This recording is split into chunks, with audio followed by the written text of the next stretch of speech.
At this time, I'd like to introduce Richard Steenbergen, who will be presenting everything you always wanted to know about optical. Richard is the founder and CEO of Petabit Scale, and this is actually his 34th time presenting at NANOG. Richard's first time speaking at NANOG was on a panel discussing XSP security vulnerabilities at NANOG 34 in Seattle, 2005. Welcome back to NANOG, Richard. We are certainly happy to have you back with us today. Thank you. All right, so welcome to my tutorial, everything you always wanted to know about optical, otherwise known as Richard Talks for 2 hours and everyone tries not to fall asleep.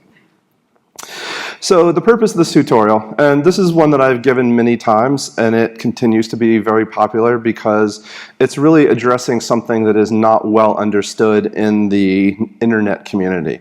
Lots of us here run routers, plug into fiber, and we don't really understand the details of what's happening, why it's happening, what are the economics, what are the technology factors that are driving that.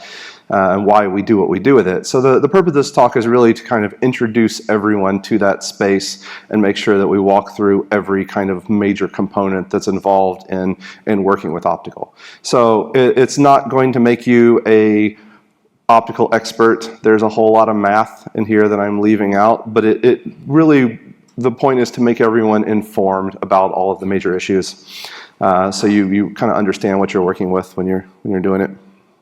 So start with the very basics of fiber optic transmission. So ultimately, what is fiber? Why do we use it? What's the big deal? Well, really, fiber is a waveguide for light. So you put light in one end and it comes out the other end, and it's usually made of glass, some silica of some form. It can also be made of plastic, but big reasons to use fiber. It's very low cost. You can make very cheap, very long, very high count, thousands and thousands of strands of fiber in a very small cable. It's very light, especially compared to copper, so that matters. Shipping, logistics, putting it on a boat, deploying it in the field. It's very easy to work with. And you can carry a tremendous amount of information.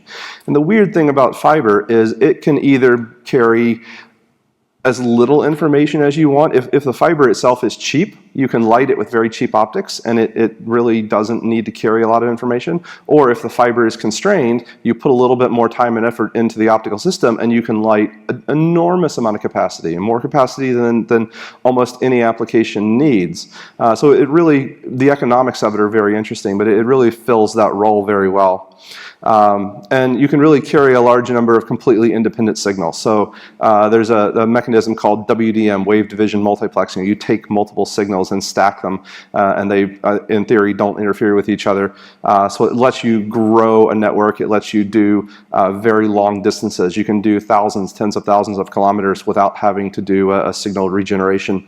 And the technology continues to improve. We work with fiber that is 25 years old in the ground that is just as capable today carrying 76 terabits as it was when it was put in, designed to carry 100 megabits, and it will continue to do so.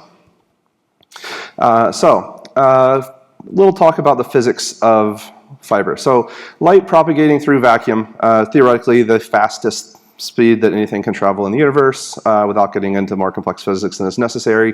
So the speed of light is about 300,000 kilometers per second, which we call c. But when you propagate through a material that is not a perfect vacuum, you propagate slower. And so the ratio of that is called the material's refractive index. So for example, water has a refractive index of 1.33, so it's 1.33 times slower through water than it is through a vacuum.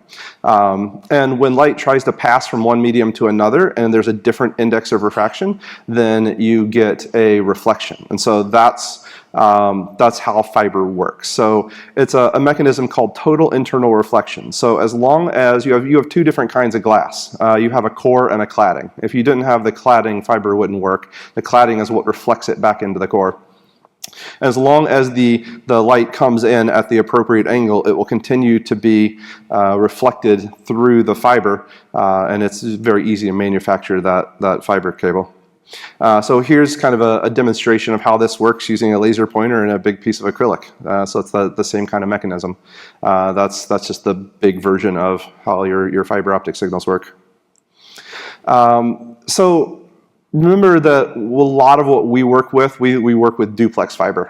So it's cheaper and easier for us to, you have a signal going one way, you have a signal coming the other way, and it's cheaper and easier for us to just throw 2 strands of fiber at the problem. But that's not always the case, right? You can use a point-to-point fiber in a duplex link. You can take 1 strand of fiber and you can send the signal over that 1 strand if you really want to. Slightly more expensive. But the fiber itself is perfectly capable of carrying massive amounts of information. And really the economic question is, at what point do we make the transition through the different technologies? So the most basic distinction when you talk about fiber is multimode versus single mode. So multimode is designed for, really the point is to be used with cheaper light sources. So it's got an extremely wide core. You don't need as precise a laser. So the optics themselves end up being much cheaper, but it comes at the expense of distance. So what happens is, because the core is so wide, the signal will actually bounce around and you'll get what's called modal dispersion, modal distortion. So you limit your distance from thousands of kilometers down to tens of meters potentially, but it lets you use these very cheap optics. And interestingly, the fiber itself is actually more expensive. So multimode fiber is more expensive than single mode, but it's the optics that you get to use are much cheaper. So there's a couple different kinds of multimode out there. You've got OM1 and OM2. So these were the original, what's called FIDI grade. So this was the stuff that was designed for 100 megabit FIDI. So it's either got a 62.5 micron or a 50 micron core, and that's the stuff that really starts to break down at 10 gig and beyond. And then you move into the newer generation, the laser optimized. So there's an aqua and a violet colored jacket now for OM4. And that's what you use for your 10 gig and higher signals. And it's specifically designed for kind of what we're doing with modern laser optimized stuff. So you can take a 10 gig signal and take it from 26 meters, and that's on a good day, to going 300 to 500 meters. So you really absolutely require it for 40, 100 and beyond signals. Single mode, on the other hand, is the fiber that you use in everything interesting. So if you're going to go any kind of distance whatsoever, if you're going to do anything real, carry any real capacity, it's going to be single mode. And this fiber has a much smaller core size. So it's between 8 to 10 microns in size. And so there's no inherent distance limitations caused by modal dispersion. So the typical figure that you look at when you talk about a single mode fiber length without any kind of amplification is 80 kilometers, give or take. And you amplify and you amplify and you amplify, but you don't have to regenerate the signal. I'll talk more about that in a minute. But so SMF has a million different classifications. It's even more interesting. So it also has just like multimode had OM1, OM2, it has an OS1 and an OS2. But here we're talking about the packaging of the fiber. So OS1 is what's called tight buffered. So that's for your patch cables. And OS2 is the kind of fiber that's loose and is blown into ducts. You'll hear SMF referred to as SMF28 as the standard fiber, and so this is a product. This is a Corning product name of one of the early original kind of standard fiber designs. But there's lots of different variants, and each even manufacturer and type of fiber can have slightly different properties. So it comes in things like low water peak, dispersion shifted, non-zero dispersion shifted, bend insensitive, and many other varieties.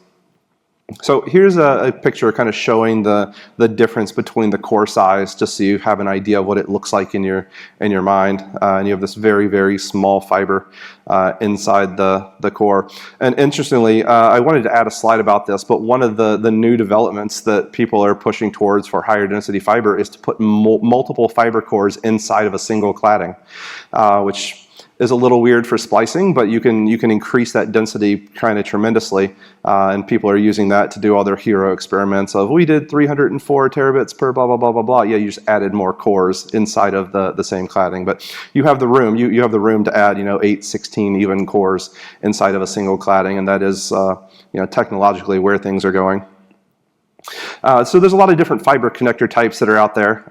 You could spend 30 minutes on this topic alone, but I threw in a slide with some pictures just to show the weird things that are out there.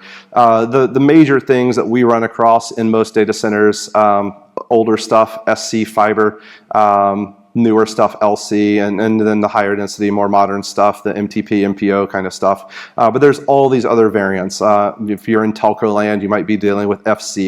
You might be dealing with the old stab and twist. There's still a lot of that stuff out there. It really depends on your environment and the technology. All right, so basic optical terms and concepts. So we'll start by talking about optical power. So this is basically, you put light into the fiber, and over time you're going to have loss. You're traveling through a non-vacuum. There's going to be some loss. There's going to be microscopic imperfections in the fiber. There's going to be things that are absorbed and converted to heat. So over time, you're going to have attenuation. So that's just the loss of brightness. So we measure attenuation in decibels. So a decibel, which is 1/10 of a bell, is a logarithmic scale unit.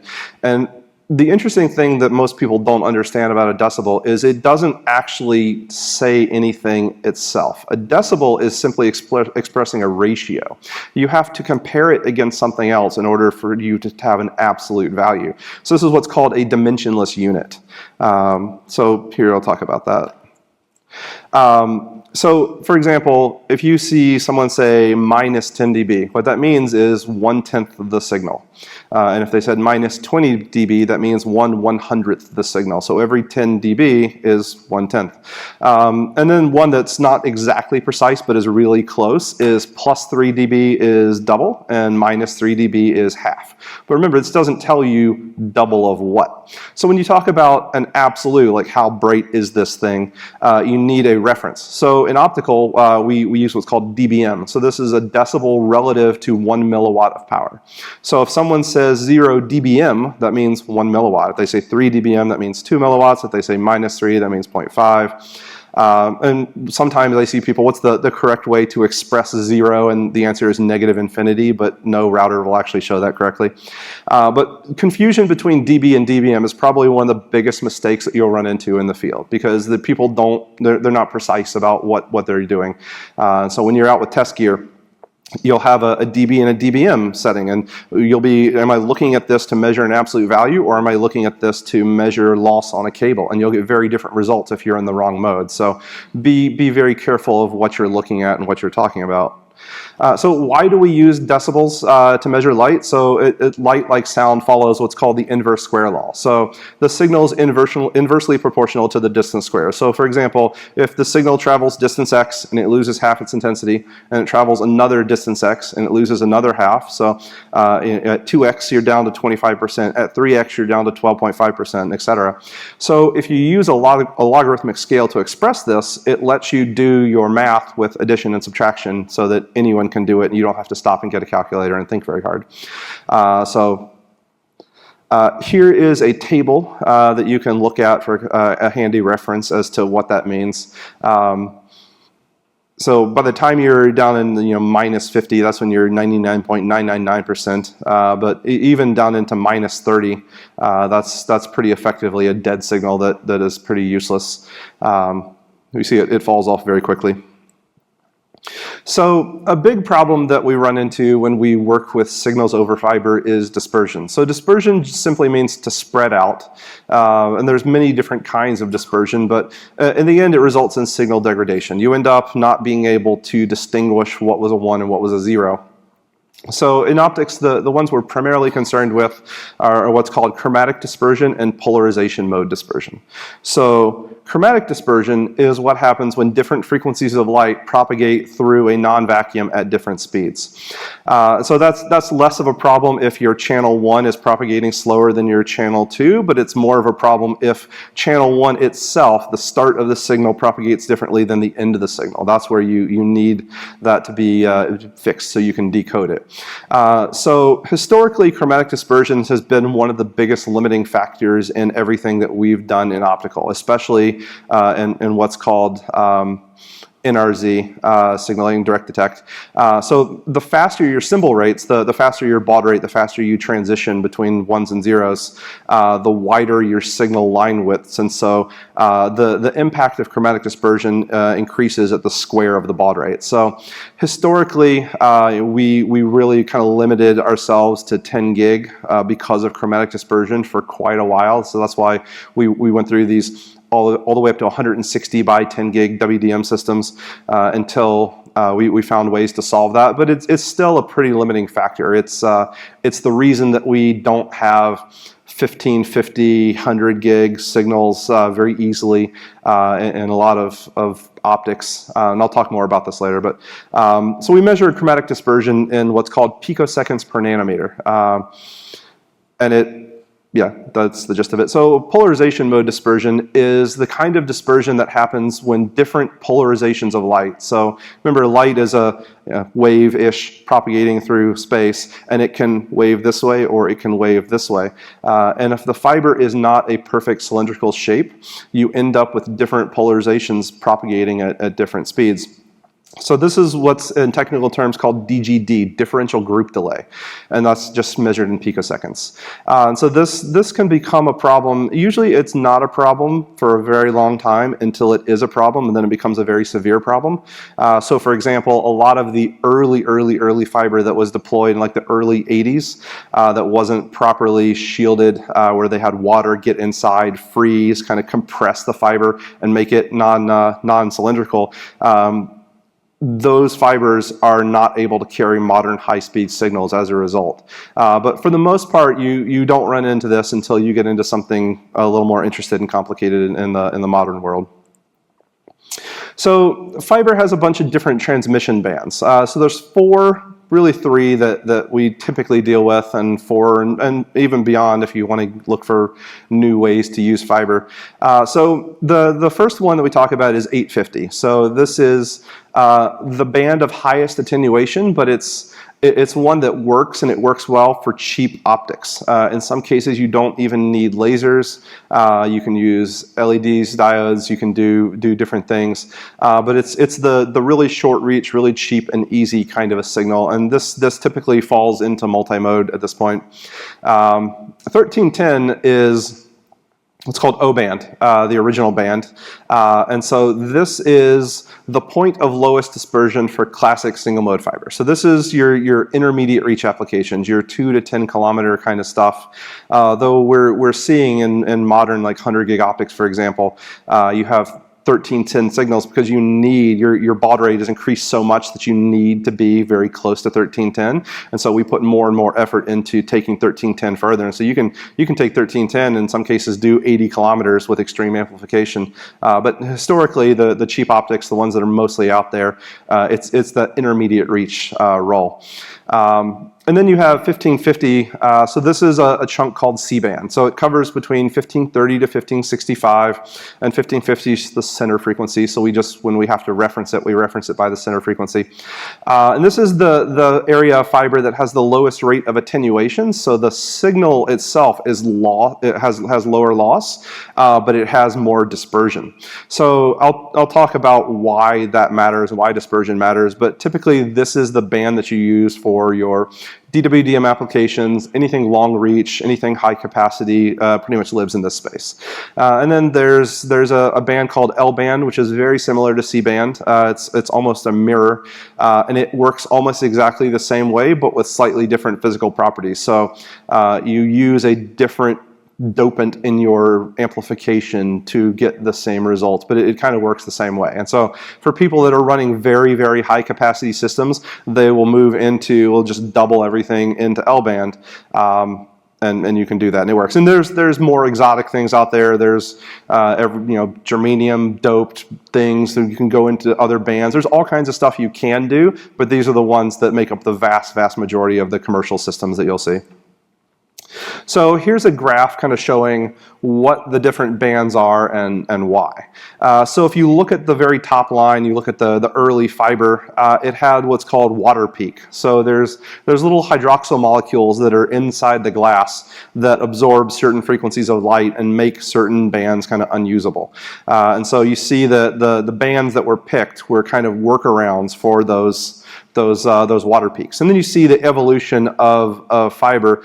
So the modern fiber, for the most part, doesn't really have that issue, but it's still there to some extent, right? It's not unusable, but it's of less effect. And so when you're designing a system, it might be the difference between needing to put a hut every 80 kilometers or every 60 kilometers, which doesn't seem like it would be that big a deal, but that becomes really expensive really quickly. So you try to get the most efficiency out of your fiber possible, and that's why we kind of target the bands that we target. So another big thing that you talk about when you're dealing with optical signals is something called the OSNR, the optical signal to noise ratio. So this works like RF, anything else. You have a signal, it comes along certain strength and power, and then you have some background noise. And the background noise can be leakage from other transponders, it can be spontaneous noise from amplification, but whatever it is, when that background noise, you look at the ratio between the quality of the signal and the background noise that is going to disturb that signal.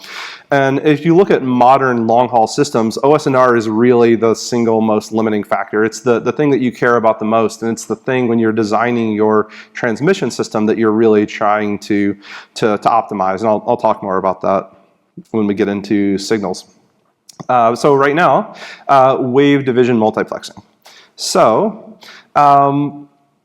we know that light comes in different colors. And what we perceive as white is a mix of many different wavelengths, but what you can do inside of a fiber is carry different signals at different frequencies, and they will, in theory, pass each other, not interfere with each other, and you're able to increase capacity by adding more channels. So the goal is to have a ships in the night approach. They're not touching each other, and you're just adding more and more signal into the fiber, and then the reality is always more complex. So there's a couple different kinds of WDM. The simplest is what's called CWDM, or coarse WDM, and really this is kind of used to mean anything that's not DWDM. It can mean anything under the sun. So there was a historic CWDM, meaning like 20 nanometer spacing. There were CWDM tuned optics. There's like CWDM4 kind of optics that are 4 CWDM colors and a single QSFP that are out there. It's these kind of very loose channels. And then they had, you had like 8 channels to start with, and then you had low water peak fiber that opened up another 10 channels. So there's all of those things. You'll see these in fiber to the home. You'll see these in different applications. But you can also use CWDM to refer to what's called a 1310 1550 mux, and that's you just take those 2 most common bands and you put them together as a very simple mux. CWDM really just means anything else. DWDM is the one that is well defined, has standards, has grids, and really means something. So there's an ITU-T standard for it.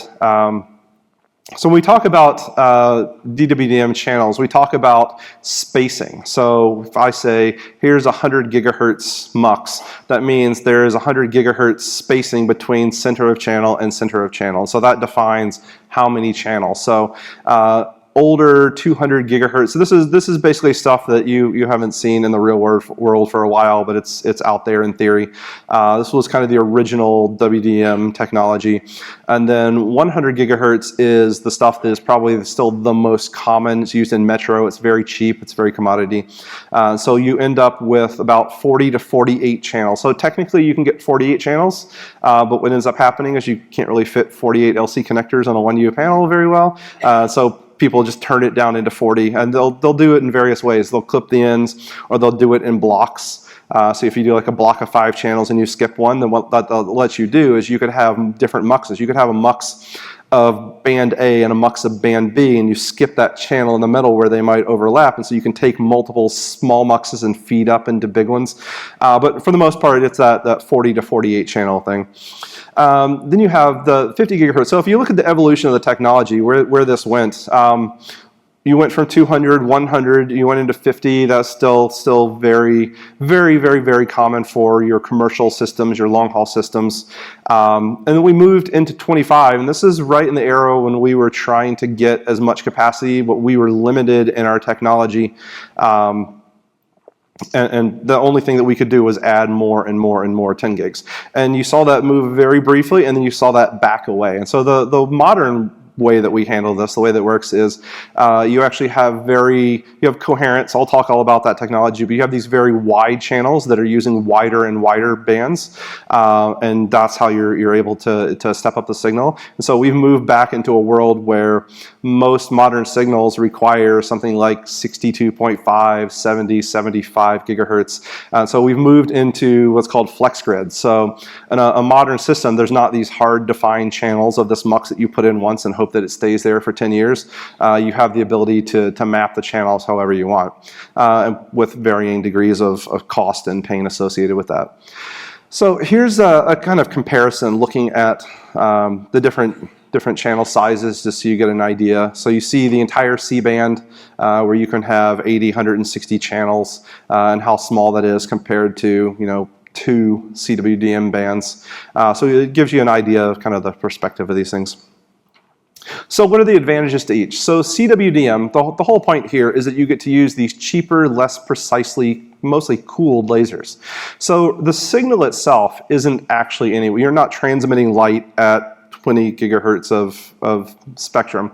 What you're doing is the signal is free to wander around, and so you don't have to spend as much money on your cooling system to keep the laser as precisely tuned. And cooling actually ends up being a significant component of the cost of the optics and how that works. So DWDM, obviously you get far more channels, you get much better engineering, you get to stay completely in the C-band. So the advantage of staying in C-band is that's where you have amplification through what's called an EDFA, an erbium doped fiber amplifier. But yeah, that's the gist of it and why you use it. So remember I talked about all the other different kinds of wave division multiplexing. So you've got that 1310, 1550 mux. You have 4-lane gray optics. So for example, usually the way this works is whenever you move into a new speed, so you move from 10 gig or 40 gig to 100 gig, or you move from 100 gig to 400 gig. The way that it works early on is you don't actually have a native 100 gig signal. You don't actually have a native 400 gig signal. So what you'll do is you'll have multiple lanes, both electrically and optically, that get combined to make that signal. So for example, when 10 gig first came out, we didn't really have the technology to cheaply, easily do a whole 10 gig signal, but we could very easily do 4 2.5s, and so we had a standard called LX4. 40 gig, when you look at 40 gig LR4, what that actually is 4 10 gig lambdas talking electrically out 4 electrical connectors. 100 gig LR4, same thing. They made the grid a little bit tighter because they have to stay very close to that 1310, but it's the same gist. You have these 4 lanes. As you move into 400 gig, you see a lot of very similar stuff happening.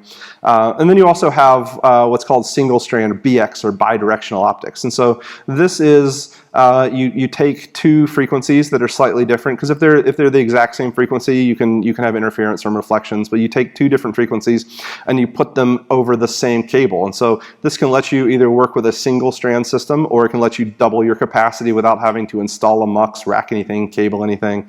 So you'll see a lot of those used in the wild.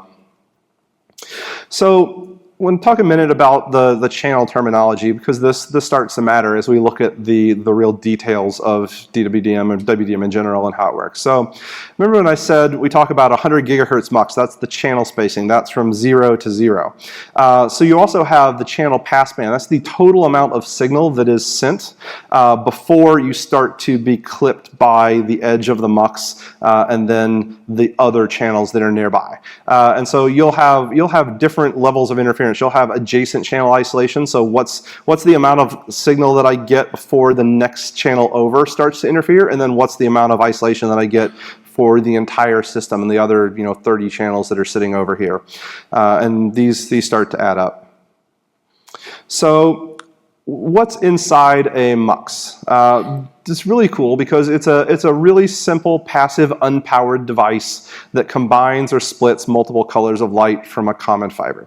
So it's short for multiplexer. You'll hear it called a filter or a prism. So a filter is how it actually works. You take light and you kind of filter it out, but people kind of understand conceptually that a prism takes light and splits it. So you'll see that. But a complete system requires two units. You need a mux and a demux for the TX and the RX. And usually you'll see that sold as a package.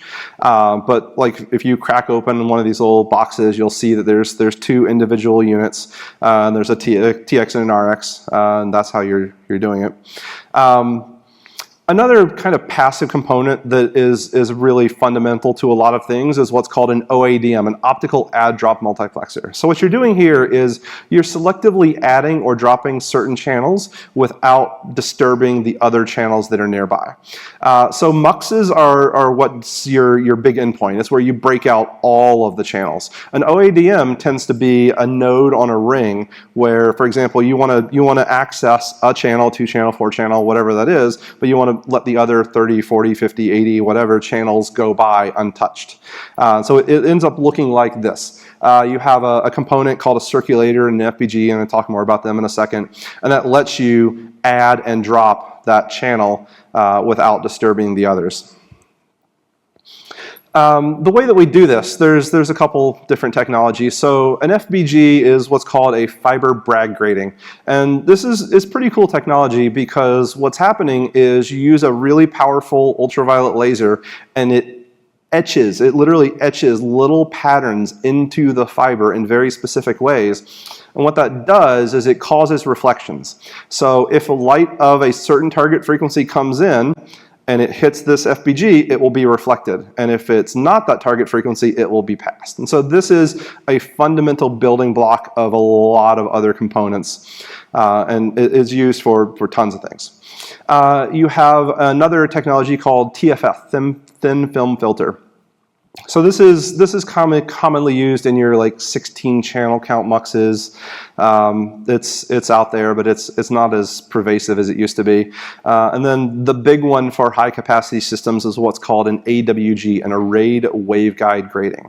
So what's happening here is you have literally 2 big prisms, and you're taking the signal and you're spreading it out and you're letting it constructively and destructively interfere with each other.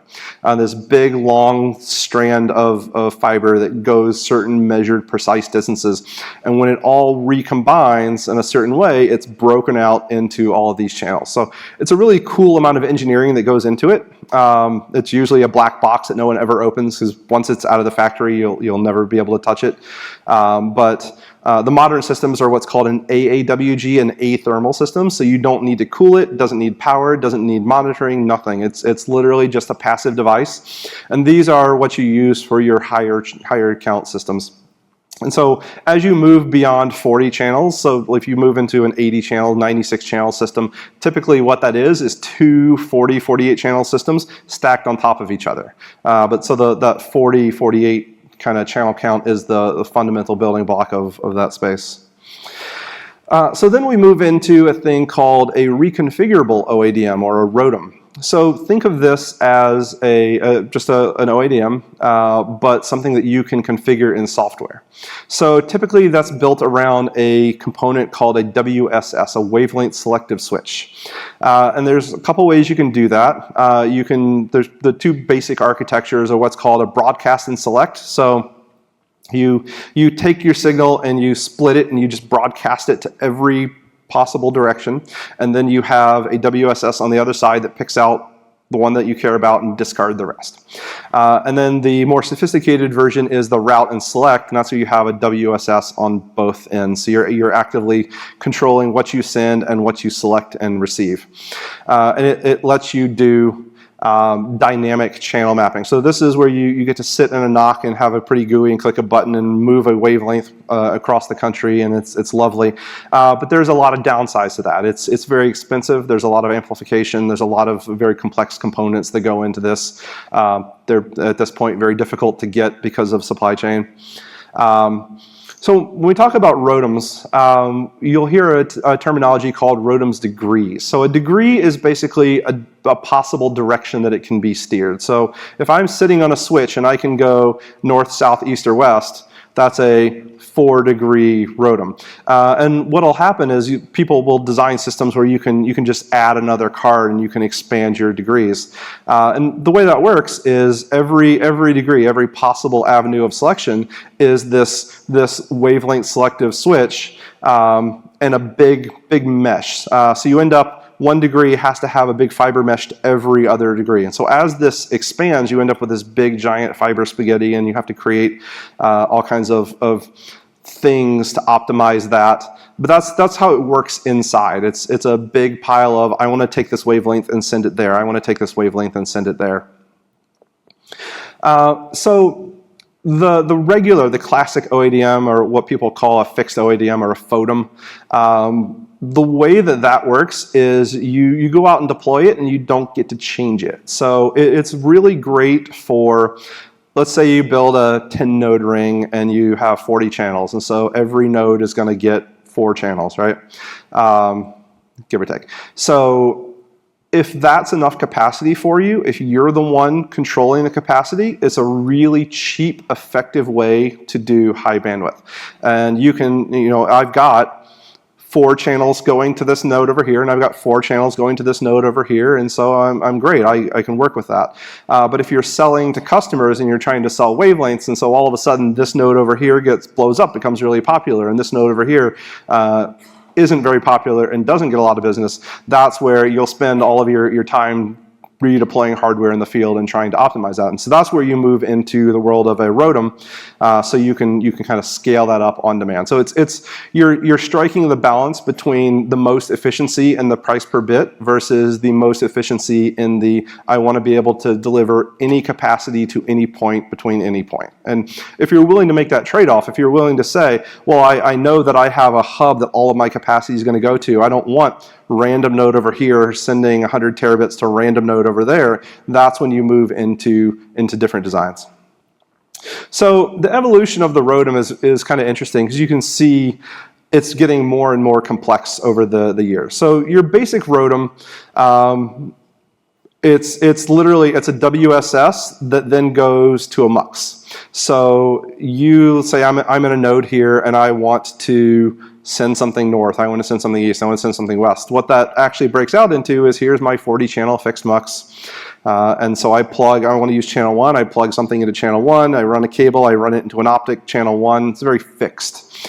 And that is the cheapest way to do it. But obviously it's very difficult. If you want to add capacity, you're sending people out in the field, you're plugging in cables, you're moving stuff, it can be a real pain. So we move into the world of a colorless Rotom. And when you're doing coherent signals, you don't actually need to put channel 1 into a mux that's labeled channel 1 that goes to an optic that's channel 1. You can actually, your optic itself is dynamically tunable, so you can make the optic behave in whatever frequency you want it to. And you can plug it into not a mux, but a splitter, because a coherent signal can kind of lock onto the signal that it cares about and discard all of the others. So that was the early generation of this colorless Rotom. Was that you had that level of flexibility. You didn't have to go out and recable the optic every time you wanted to do stuff. And then the modern version of this is what's called a CDC Rotom. So it stands for colorless, directionless, and contentionless. So colorless means obviously any channel can be dropped on any port. Directionless means any channel can be sent in any direction, and contentionless means you can reuse the same channel across multiple pieces of the Rotom itself, and you're not going to be blocked because this path over here is using it. Your Rotom itself is not blocking your ability to consume every channel on every line system. And these are the most powerful, but also the most expensive. So what's the point? The whole point of the CDC Rotom and where they're trying to go in this space is to make this something that you can dynamically control in software. So imagine you've got a transponder that you could repurpose. So at one point of the day you might turn up capacity towards Asia, and then later in the day you might turn up capacity towards Europe, and you can dynamically move that around without having to buy 2 transponders and have a bunch of idle capacity sitting around. So you're looking for that evolution of, and so where this moves into is something called, originally it was called GMPLS, generalized MPLS, and it moves into a new technology called PCAP, path computation element protocol. So you're taking the elements of traffic engineering that you would do in MPLS, that you would do in segment routing, where you say, I know that this router needs to send 50 gigabits to that router, and you're tying it into the optical layer. So the optical layer can now respond to that dynamic traffic use and go, okay, I need to spin up another transponder. And there's varying degrees of success on that, but that's where the industry is trying to push towards. That's what the modern live systems are built for, and it definitely has its advantages. But what actually goes on inside of a modern CDC ROTM? Well, here's kind of a breakdown. So you come into this thing, the first thing you have to do, amplify your signal. You amplify, and then you go into a WSS. You go through like a 1x20 WSS, and that's going to take a huge signal hit. So as soon as you come out of that, you have to go into another amp. And remember, you have to, every possible WSS exit has to go to another degree. So if you've got a 1x20, you've got this big mesh of, you need an array of amplifiers. So you have these high density multi-channel amplifier arrays that you take the signal, you amp it, you steer it, you send it over here, then you send it out what's called a multicast switch. So you take this thing and you broadcast, you split it 16 ways and you send it down to a thing, and it's very, very complicated, and you're doing a lot of amplification a lot of times. So that's that trade-off of, you get that dynamic, I can just sit and click a button and move a wavelength and everything is great, but you've paid for it both in cost, complexity, and optical signal. One thing that you'll hear talked about is what's called a super channel, and that's what happens when you want to deliver something that is bigger than what a single carrier can deliver. So you use a super channel to kind of pack multiple carriers together, and so that you can think about it as a single channel. But like, this is an example of, let's say you wanted to send a 1 terabit. This is an old slide, but if you wanted to do this with a single carrier, you need a 320 gigabaud system. It's just impossibly complex, doesn't exist, not going to happen. But what you can do is split that up into multiple different carriers, pack them very tightly. You can even treat them as, here's a really big channel, but inside of it is multiple subcarriers. And that's actually becoming more of an evolution of technology. And you see the same thing in 4G and 5G, where what's actually happening is you have many different subcarriers, and each subcarrier can react to the different properties of the medium. You're seeing that direction happen in fiber. So fiber usually ends up being 10 years behind whatever's happening in RF, but you see the same kind of progression happening in fiber, where, hey, we can work with many different smaller signals, and that's where things will go over time. So remember I said early on it was about fixed channel sizes, and so it didn't really matter what you sent. It was going to be like, here's a 50 gigahertz grid, and maybe you send a 1 gig signal through, maybe you send a 10 gig, maybe you send 100, maybe you send a wide channel, maybe it's narrow. It doesn't matter. It is what it is. And in a modern system, flex grid system, you can dynamically tune down into the very small increments. So you've got a really big, wide, modern signal, you can accommodate it. You've got a whole bunch of small, older signals, you can accommodate it. The downside to that is, once again, complexity and cost. So flex grid systems, a passive mux can be on the order of hundreds to $1,000. A flex grid system can be 10 times that or more, and it's deeply integrated into your complex ROTMs and everything else. So there's a trade-off. So other optical components that are out there. So dispersion compensation. So remember, I said dispersion, you've got your signal, it's spread out, and so now you need to do something with it. The early generations of how this was done was just a big spool of fiber inside a box, and this fiber was engineered to do the opposite of whatever the line fiber was. So when the line fiber would spread the signal out, the fiber in a spool would compress it back together, and I just sent it over a 50-kilometer span. I put a big spool of like a 7-kilometer thing of fiber that's designed to fix 50 kilometers worth of dispersion. It comes out the end, and there you go. And so that ends up adding something like 20% to your fiber distance, so it increases latency, needs more amplification, etc.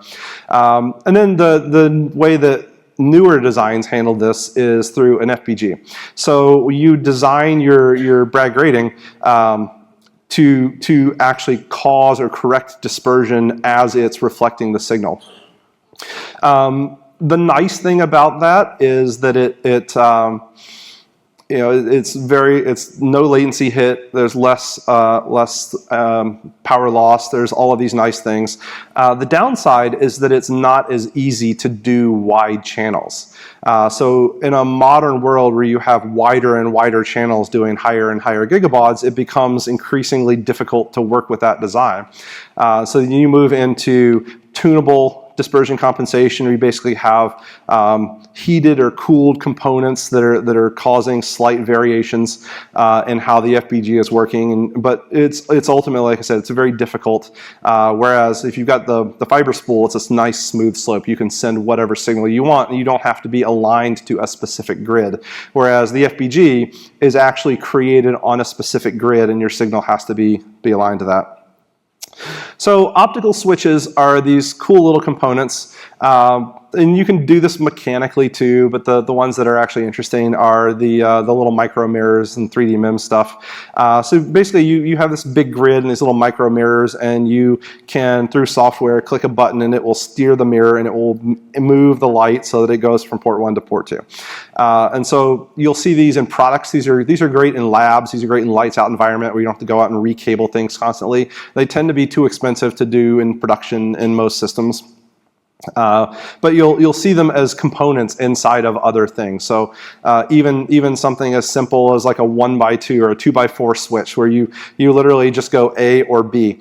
You pair that with a 50-50 splitter, and so you can get I have two fiber paths, and I will use whichever one is working at any given moment very simply, very cheaply, and without having to add a lot of cost to your transponder. So you'll see them in all kinds of applications. So the WSS, this is a really complex, interesting, high engineering component. You've got these little micro mirrors, you've got these liquid crystal and silicon things. It's beyond what would normally be addressed at Nanog, but just understand that these are the components that are going on inside of a WSS to make this possible, so that you can steer your wavelengths. A circulator is a cool component that you pretty much never see as an end user, but just so you know what's happening. So the way a circulator works is there's 3 ports. And so something comes in port 1, it goes out port 2. Something comes in port 2, it goes out port 3. Well, why would you want that? Well, you take that and you pair that with an FPG, and that's how you get your OADMs and a lot of these other components. So you see an FPG, the way that works is that tiny little etched piece of fiber that will reflect a certain signal. If it's reflected, it'll come back to my circulator and I'll drop it and I'll be able to consume it in this network. If it's not reflected, then I pass it on, and that's an OADM. So like I said, it's just an internal component, but when you start to think about how these things are designed and what they're aiming to do, it's good to know what it is. So optical splitters they do exactly what they sound like they do. They split a signal. So some really common examples of that. So like I said, a 50-50 splitter. So you take your signal and you literally just split it 3 dB, and you send half of it this way and half of it this way, and then you just, on the other end, you have a switch looking at it and it goes, I will use whichever signal is strongest. And so you get that easy, cheap failover into a building without having to deploy a lot of other complicated systems. You'll have a 99.1, a 98.2, a 95.5 splitter. These are your optical performance monitoring. So what will happen here is, let's say you tap 5% of the signal as you're going through your EDFA, as you're going through your mux, whatever it is. You can do things like you can come along and plug in a spectrum analyzer and see what's happening. You can actually have little spectrum analyzers integrated into your gear, so you can look at what signals are going across my network, what's the OSNR, what's the quality, what's the power, are they balanced? It's really cool. Obviously you pay for that, but it gives you a lot of flexibility in your engineering. And then you'll have like a 1/n. So typically this is powers of 2, and this is like a multi-point distribution. So for example, used in cable TV, you'll have like a 1/32 splitter. And what's happening here is you literally, it's broadcast, and so you take the signal, you have a very powerful amp, and then you split it 32 ways and you send it out to 32 different units.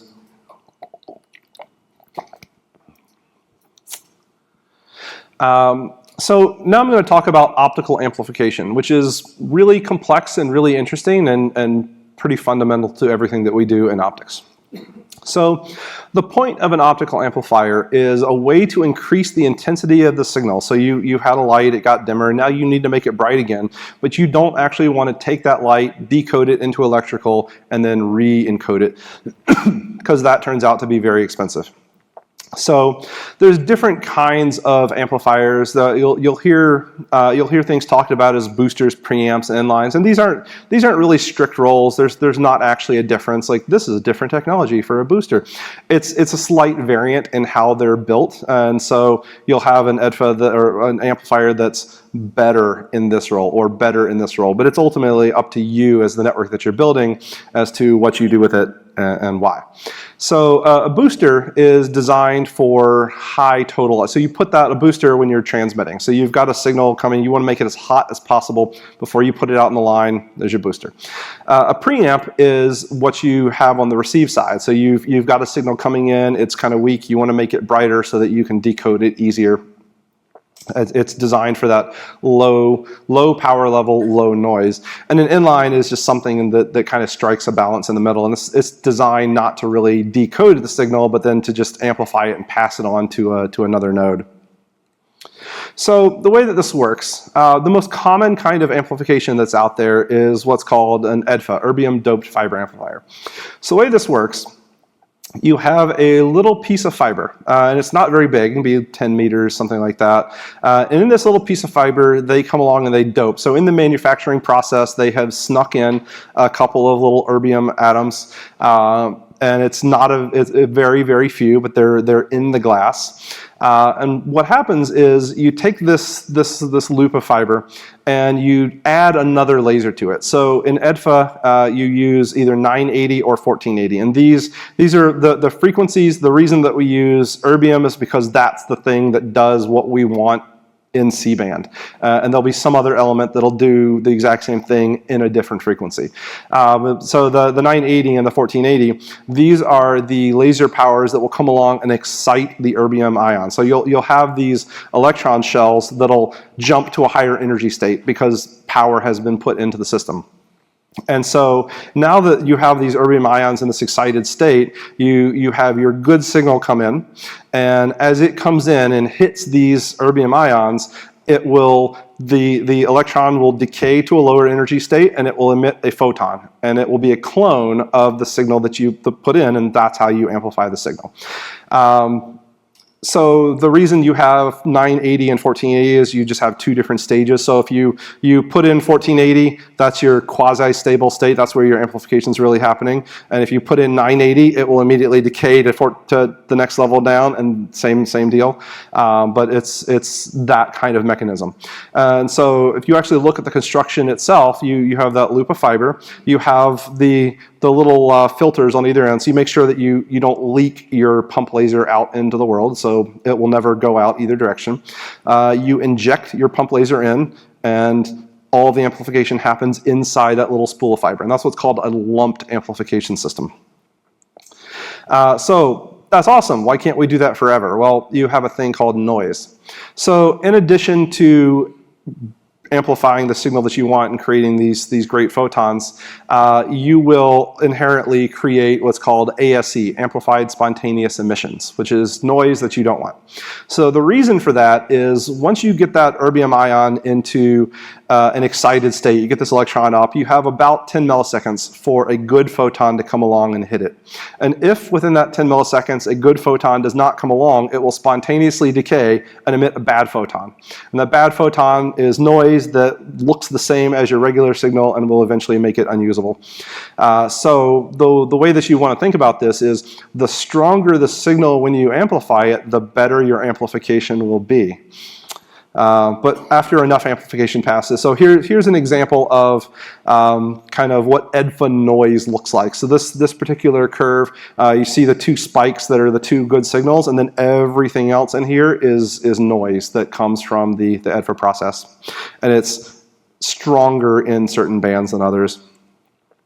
So like I said, why does that matter? So I don't think this is quite the right way to visualize this, but I was trying to illustrate that it really, really matters, because if you take a signal and you amplify it before it gets too weak, your OSNR will stay beautiful. It'll stay nice and clean. But if you wait, like the more and more you wait, so as you go into, you let it go to neg 10, you let it go to neg 15, you let it go to neg 20, you see this rapid drop off in OSNR that you get as you go through more EDFA hops because of that. And so that's what you're designing against when you're trying to make this work. Another kind of amplification is called Raman amplification. So this works through a principle called stimulated Raman scattering, and in certain areas that's a bad thing. So that's what's called a nonlinear effect that we don't like later in the talk, but for right now it's using it in a good strategic way to do something that we do want.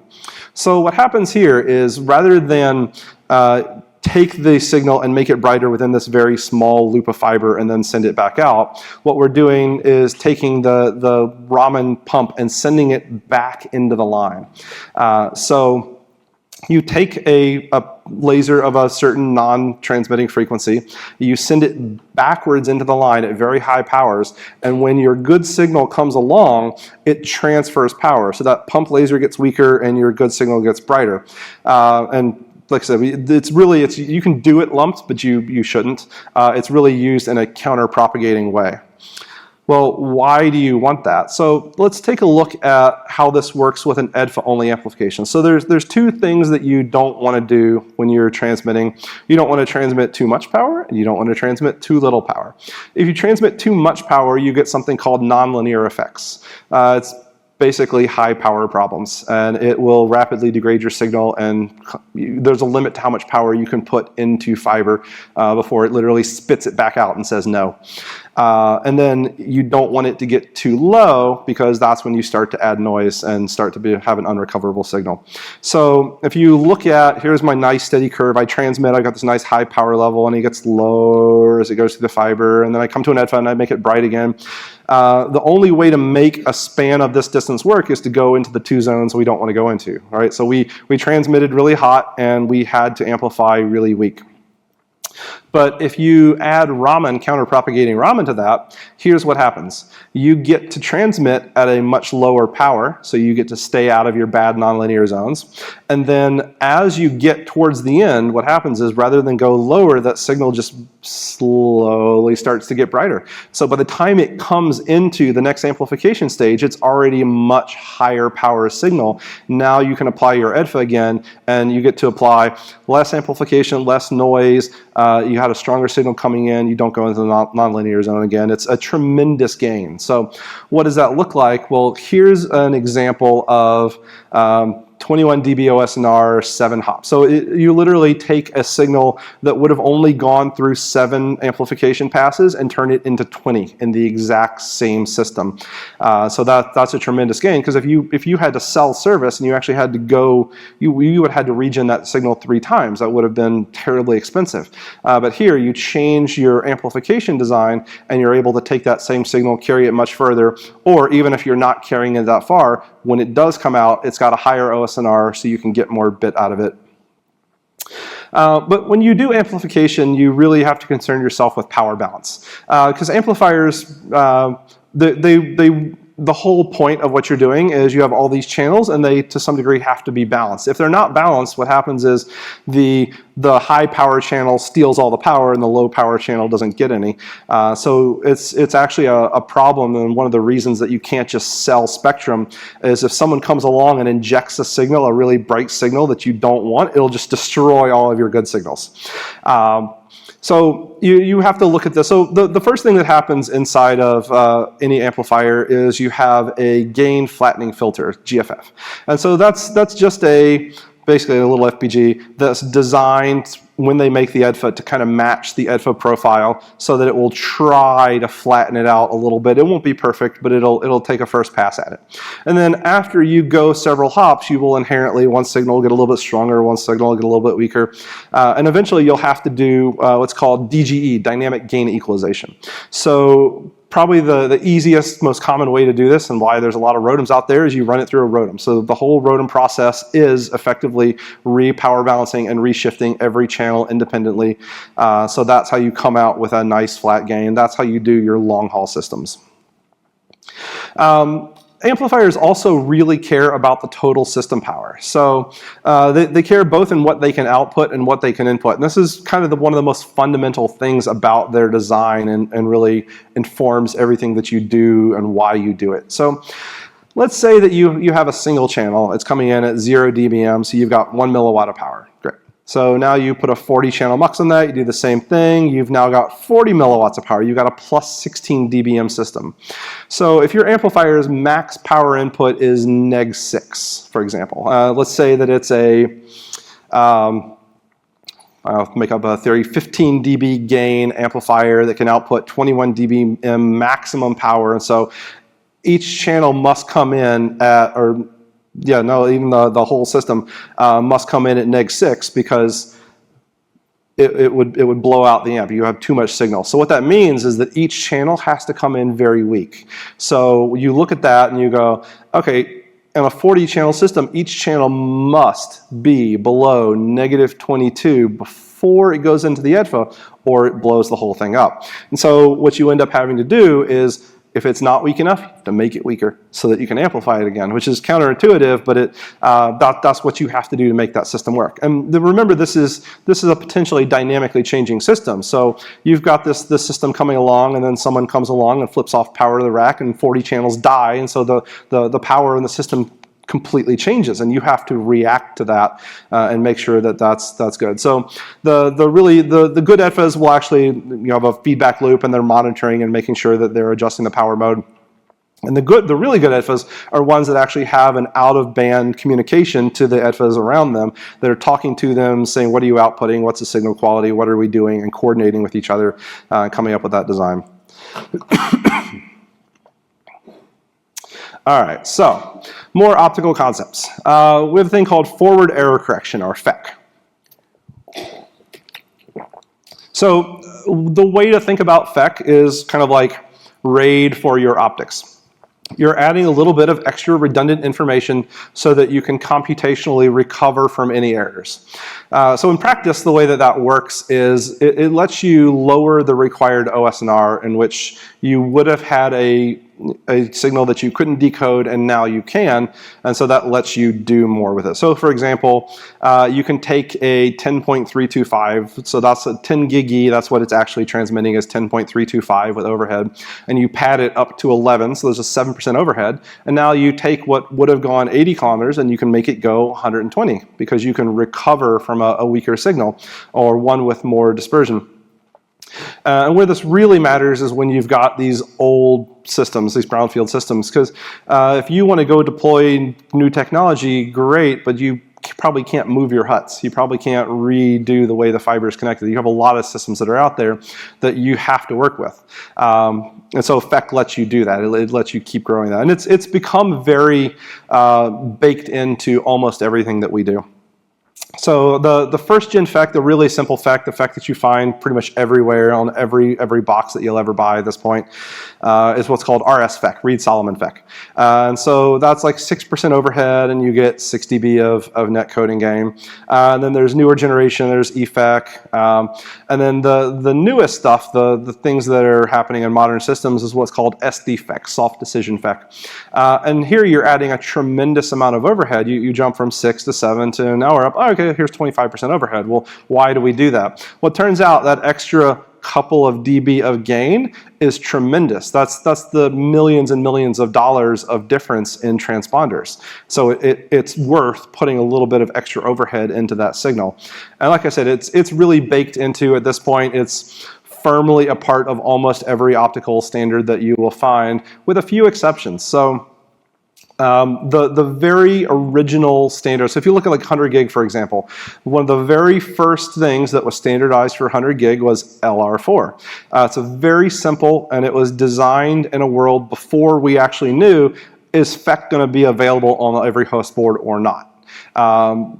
The downside of that is that in order for LR4 to work, it has to be very tightly packed around 1310, and that makes it more expensive. You have a more precise lasers, you have better cooling, you have a tighter mux. The modern version of that is you get to use a wider mux that doesn't need to be as precisely cooled, and you cover it in FEC, and it's 40% less than the cost of LR4. So in the vast majority of the world, if you look at the shipment of optics, most of the world uses things like CWDM4, 4WDM, which is the modern evolved version that's much cheaper. But for some reason, the internet side, the peering, the transit side is still fixed on the first thing that we heard about, which is LR4, which is actually not as efficient and doesn't take this into account. But almost everything else, SR4, all of your 400 gig stuff, all of your modern stuff, all has spec very much baked in there, and it's just a part of the standard now. So here's kind of what this looks like in a graphical form. So if you look at, this is a bit error rate. So as it gets higher and higher, it becomes unusable. So you want your bit error rate to be very, very low. And over here on this blue line, this is the OSNR on the x-axis that we needed in order to get a very low bit error rate. So we needed to have a very good signal. We need to have an 18 dB OSNR signal in order to get this lowest bit error rate. And with better and better and better FEC, what happens is it pushes that bar over. So now I was still fine. I have an 8 dB, which is a tremendous difference. Remember, this is logarithmic. There's a tremendous difference between 18 dB and 8 dB in terms of signal quality, and I'm still able to work with it, and I'm still able to decode and transmit that signal. There's another thing called OTN digital wrapper technology, G709. So this is kind of the modern version of SONET and SDH for wavelengths. And really what's happening here is you're kind of making a system that is generic. You aren't fixed to, like when the original WDM systems came out and it was for 10 gig, it was for OC192. And then when 10 gig E came along, it was like, oh, no, we don't support that. None of our transponders do that. So OTN is the fix to that, so that you can carry the wavelengths through your system and know something about what they are. You can even mux them up into different things without being so tied to a specific technology. But you'll hear that run across. It's typically more important for carriers, and typically nobody cares about it at the data center or even packet kind of level. All right, so types of single mode fiber. This is a nice long one. So I already talked about how single mode is used for essentially all of your long reach fiber applications. The standards that go into single mode, so you've got your standard, that's called G.652. And there's newer revisions, so there's G652, B and C and D and things like that. So G652D is the current version of that standard. And that's your standard SMF. That's as baseline as you get. There's so low water peak actually got pulled into standard. So if you look at like modern fiber, it is low water peak fiber. It's G652D, and that's fiber that's designed to not block some of those bands that you might want to use. Then you have a thing called dispersion shifted fiber. So this was fiber that was designed so that the lowest point of dispersion was moved from 1310 to 1550. The hope being, oh great, we'll transmit with no dispersion and with low loss. It'll be fantastic. And it turned out not to be. It was a terrible idea. So then there's G654, which is the fiber that's for subsea kind of stuff. Then after they figured out that 653 was a terrible idea that should never have been done, they're like, oh crap, revert. So they came up with non-zero dispersion shifted fiber, which is similar, but you don't get that point of zero. So it turns out we actually like dispersion. We need dispersion. Dispersion is important. But when this was originally designed, people didn't know that. This was before the invention of DWDM. I mean, really, DWDM is not that old. Like, this was deployed commercially in 1998. This is newish technology that in some areas changes radically, and in other areas doesn't change at all. And then you have G657, which is the standard for bend insensitive. So it's your data center patch cables that people play around with, and it doesn't need this perfect bend radius. So your standard single mode fiber, like I said, you'll hear it called SMF28. It might not actually be, but that was a common problem. And there's SMF28E plus low loss. There's all these new versions of the same gist. But you'll also hear it called NDSF, non-dispersion shifted fiber. So it's G652. And this was originally designed for that 1310 band. And it has dispersion in 1550, but the lowest attenuation. And so ironically, the oldest kind of fiber has come full circle to being the kind of fiber that we actually like again. So it's interesting to watch the evolution of the technology. So the low water peak fiber, like I said, they just engineer the glass so that it removes less of that, take out some of the hydroxyl molecules, and you have less attenuation in some of these bands. So the dispersion shifted fiber, like I said, you need dispersion. It's the best way to describe this. When you have dispersion, so you have a signal come in and you have what's called walk off. So you start to spread the signal out a little bit. If you don't spread out the signal, what you have is this power entering the exact molecule at the exact time, and that causes your nonlinear effects. So you want a little bit of dispersion, so you spread that. So at any given instant, that exact photon is not passing through that exact atom. That ends up making your signal much better, and it really matters for WDM systems. Sorry.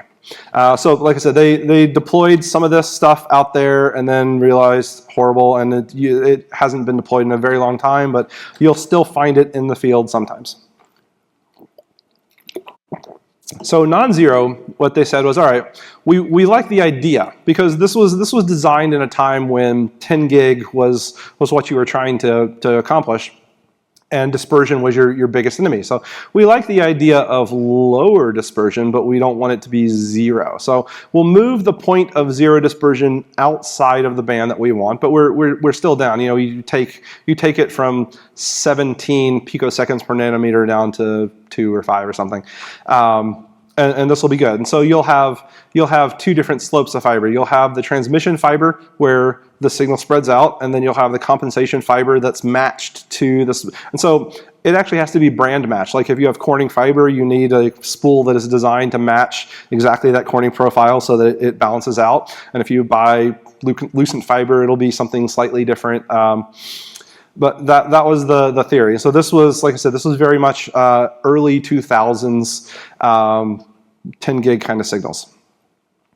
G654 is the ultra low attenuation stuff. And so what's happening here is it's actually ultra wide core. So when you're doing subsea, you're deploying this multi-million-dollar thing that you hopefully won't ever go touch. It'll all be built in a clean room and engineered and rolled out, and you hope that it's going to last for a really long time and carry a whole bunch of signals, and over time carry much better signals than you ever put in. So when you design for that, where you can't just go send a text and swap out a card, you design for high power. So you want really wide cores so you can get really high power so that you do less noise when you do your amplification. That's what that exists for. G657, like I said, is the bend-insensitive fiber, and there's a bunch of different standards on that. But most fiber that's out there is actually better than the spec, the official spec, the minimum requirement. But if you really care, you figure out what kind of fiber it is, and you go pull the spec sheet on it and look it up, and you can see the exact details. So here's an example of like dispersion rates of different fiber, right? So true wave product versus a leaf product versus a Teralight product, and what that looks like. But so for regular SMF, 17 is the kind of the middle of the band standard for dispersion that you'll see. All right, so now I'm going to talk about nonlinear impairments, otherwise known as high power problems. So if you don't transmit at high powers, you will never see these problems. Full stop, end of statement, you're good. So what do I mean by high power? Well, it depends. As a rule of thumb, it really doesn't matter until you get above +4 dBm per lambda, give or take. So the nonlinear impairments, they categorize as the following. So you have a classification called stimulated scattering, of which you have SBS and SRS, so stimulated Brillouin scattering and stimulated Raman scattering. And then you have something called the Kerr effect. And what's happening there is the light itself, the intensity of the light, is actually spontaneously, momentarily changing the refractive index of the fiber. And that causes things called four-wave mixing, self-phase modulation, cross-phase modulation, probably a whole bunch of other stuff that I would not dare to speak on. So SBS is probably the first one that you hit and deal with. And it's pretty cool because what's happening here is when you put too much power into the fiber, it's literally causing an acoustic vibration at the atomic level of the glass. And it happens, and it sets up a frequency in such a way that it causes reflections back. So it's basically the fiber is saying, I can't take any more power. It has to go somewhere. It spits it back out where it came from. And so at a certain point, this can actually cause damage to the transmitter if you spit too much power back out. And this is the stuff that you run across most commonly in your, well, I just took a 10 gig signal and I made it really bright, and why doesn't it work? Well, because of this. And modern signals, coherent signals, things that kind of dither the signal out over wider, blah, blah, blah, blah, blah. It helps, so it's not as big of a thing in a commercial, well-designed system, but it's very much the thing that you'll hit as you like try to just take a signal and amplify it, and you haven't designed it properly. So SBS also requires long fiber. So if you do something that's really bad that would cause SBS, but you do it over a 1 meter patch cable, it actually doesn't matter. But you put it over 20 kilometer span and it matters. And it starts to fall off and it really maxes out at 20 kilometers. So once you're above 20 kilometers, it doesn't matter. It's the same as though it was 20 kilometers. But the length of that span is what's causing that effect to happen. So you have to remember that you can sometimes get away with stuff in short distances. So SRS is, remember I said how Raman amplification works. So when you use it intentionally, you get a good effect. When it happens unintentionally, what it does is it makes it transfer power from one wavelength to another. And the tighter you pack the channels, the more this occurs. So if you look at, for example, an 80 channel system, and you have them tightly,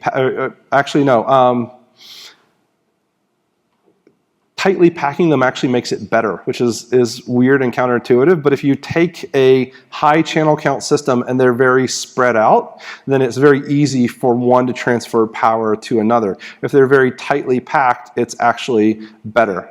So you see here kind of the maximum launch power. So if you were running a 50 gigahertz system and you only ran 8 channels, so you can transmit 21 dBm per channel, which you can't do anyways because of SBS. So you would never see that effect. Whereas if you were down into a very wide space system and you had a very high channel count, you would be very limited, and you usually end up somewhere in that 0-1 kind of range as a transmit out of the gate on most systems. So when you start to go below that, you have to take that into account. So four-wave mixing is what happens when the harmonics of the wavelengths interfere with each other. It's cool how this works. The physics is way above me. But basically, you see you have your 3 good signals here. And what's happened is they've created harmonics. They've created interference that you didn't want, both in themselves and in their neighboring channels. And that's very linked to, if you don't have dispersion, you get these effects very quickly. So here's what's called four-wave mixing efficiency, which is how likely it is to happen. So when you have that point of 0, when you have no dispersion happening on your fiber, you see that it's very, very easy to have very, very thorough mixing until you have very wide channels. And as soon as you add even 1 picosecond per nanometer, you rapidly drop off that mixing efficiency. But then you see 17, the regular SMF, you see that it's dramatically reduced, and you can pack very tight and not see this impact. So here's an example of what that looks like. So if you had a 32 channel system, tightly packed, you see the different limitations, some of which can get very severe, right? If you can't transmit above a -5 or a -6, that's probably going to be a problem in your engineering. The inter-channel effects, XPM and SPM. So cross-phase modulation is what happens when one wavelength of light affects the phase of another. So it doesn't bother So I'll talk about, I probably should reorder this, so I talked about phase earlier, but in an NRZ system, so a very classic brighter dim, we don't care about phase. It doesn't really care. But what happens when you take a old 10 gig NRZ system and you put it on the same line system as a modern coherent system is that 10 gig signal can cross phase modulation in your coherent signal, which does care about phase, and so that's why they tell you don't mix old and new, or if you do, keep them separated with a guard band, specifically for this reason. And once again, high chromatic dispersion actually helps this issue. And then SPM, self-phase modulation, is what happens when the difference between a 0 and a 1 is so strong that it triggers the Kerr effect. And it's weird exotic physics, but if you ever hear the term, there it is. So remember when I was talking about subsea cables and why they were designed for these very wide cores? So if you think about nonlinear effects, this is really an energy density problem. It's what happens when you put too much power in one place at one exact instant. And so ways that you can spread that out, well, one, you can spread out the signal. Two, you can spread it out over time, or three, you can spread it out over space. You can make the core bigger, and so you've spread the power out. So what you do is you get it as close to, you can't go out of single mode, you can't cross into multimode, but you can engineer it to have as wide of what's called an effective area. So if you ever want to know what this is, you can go look it up on your fiber specs, and you'll see it listed as the MFD, the mode field diameter, and then you can just pi r squared it, or it'll be listed as effective area. The larger the effective area, the lower the nonlinear effects. So for example, your kind of NZDSF standard is like 50 micron squared effective area. LEAF, which stands for low effect or large effective area fiber, is designed to be a little bit wider. Then you look at your standard SMF, you get all the way up to 80. And then you look at your submarine fiber. So for example, Corning Vascade is a product. You get up into 150 micron squared. So remember, one trade-off here is that the larger the effective area, the less the Raman gain, because Raman is a kind of nonlinear effect. So you trade this off. If you have classic 652, then you get to put more power into the system, but you get less Raman gain. If you have a dispersion shifted fiber, you can put less power in, but you get more Raman gain. So they balance each other out pretty well, but you have to take that into account in your designs. So now I'm going to talk about what we actually transmit over fiber. So remember, at the end of the day, we actually live in an analog world. All these nice ones and zeros have to turn into something that goes out over waves somewhere. And light is just a big electromagnetic wave. So the simplest form of modulation is what's called IMDD. Stands for intensity modulation with direct detection, of which the most common version is something called NRZ, non-return to zero, which is also called amplitude shift keying, ASK, all of which is a fancy way to say bright for a 1 and dim for a 0, right? And that's what most systems have been historically, and that's what everything up into 10 gig absolutely is, up into 40 gig, and even into most 100 gig that's out there as client optics. As you move into newer 100 gig, it's called single lambda 100 gig, as you move into 400 gig, as you move into PAM4, as you move into other things, then we've started to shift away from NRZ into more complicated things. But historically, this is what's out there. So I talk about a little bit of background. So baud. Baud is what happens when you modulate the signal. You go from a 1 to a 0, and in doing so, you get to say, you go from a bright to a dim, and in doing so, you get to say that was a 1 and that was a 0. And baud is the number of changes per second. So if I plug in a 10 giggy LR, what's happening is that thing is flashing brighter dim 10 billion times a second, and I'm decoding that on the other end, and you get 1 bit per baud. So every bright 1, every dim 0, and you see that happen. So that works really well up until a point. So like I said, we historically built a lot of great things until we hit that like 10 gig barrier. And we didn't overcome that until we created, let's see, do I have that in the next slide? I'll talk about that. So where do we go from there, right? Once you start to hit these limitations, how do we keep up with our cat pictures and Russian trolls? Well, what you do is you start to increase the amount of information that you can encode in a single symbol change and a single baud change. So there's two ways to do that. So if you're still in ASK, amplitude shift keying, or amplitude modulation, AM radio, what you do is you have more than two states. So instead of a bright and a dim, you have a bright and a really bright and a dim and a really dim. And the other thing you can do is do phase modulation. So phase modulation, so you've got your analog signal, a nice sine wave, and what you do is both your sender and your receiver agree on a specific frequency. So let's say I'm going to be 192.1000 terahertz, and I agree on the same thing. And the receiver actually has a laser on its receive side, and it dials to exactly the same setting as the other one. So these two things are in sync. They've got the same sine wave, same frequency.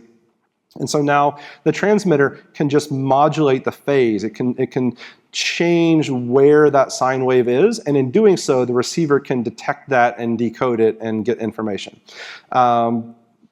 So that's coherent technology is really when you start to move into using phase shift keying as a part of this. So coherent is really a marketing term-esque that covers a whole bunch of stuff. So it introduces phase shift keying.